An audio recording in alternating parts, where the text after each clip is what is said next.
கொஞ்சம் உப்பு ஆட் பண்ணிக்கலாம். நல்லா கொதிச்சோன்னா நம்ம எடுத்து வச்சுக்கலாம். இதில் கொஞ்சம் 4-5 பூண்டு, ஒரு துண்டு இஞ்சி, கொஞ்சம் ஜீரகம் ஆட் பண்ணிக்கலாம். நல்லா கொதிச்சிருச்சு, நம்ம வடிகட்டி எடுத்துக்கலாம். சட்டி வச்சுக்கலாம், எண்ணெய் ஊற்றிக்கலாம்.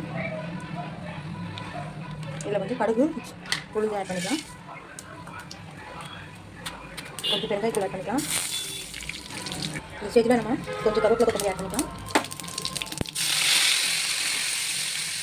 கொஞ்சம் வெங்காயம் ஆட் பண்ணிக்கலாம். வெங்காயம் வந்து லைட்டாக உப்பு போட்டுக்கலாம்.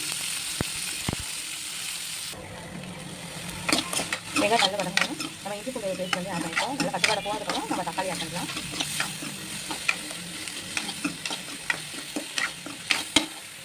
கொஞ்சம் பெப்பர் தூள் ஆட் பண்ணிக்கலாம். ஒரு ஸ்பூன் மிளகாத்தூள், ஒரு ஸ்பூன் வந்து மல்லித்தூள் ஆட் பண்ணிக்கலாம். கொஞ்சம் கிளறிக்கலாம். இப்போ வந்து காயோட ஆட் பண்ணிக்கலாம். காலிஃப்ளவர் ஆட் பண்ணியாச்சு. கொஞ்சம் கிளறிக்கலாம். கொஞ்சம் தண்ணி ஊற்றிக்கலாம். கொஞ்சம் வெந்துருச்சு, கொஞ்சம் தண்ணி ஊற்றிருக்கோம். கொஞ்சம் நல்லா வெந்ததுக்கப்புறம் நம்ம எடுத்து வச்சுக்கலாம். நம்ம காலிஃப்ளவர் வறுவல் ரெடி ஆயிடுச்சு.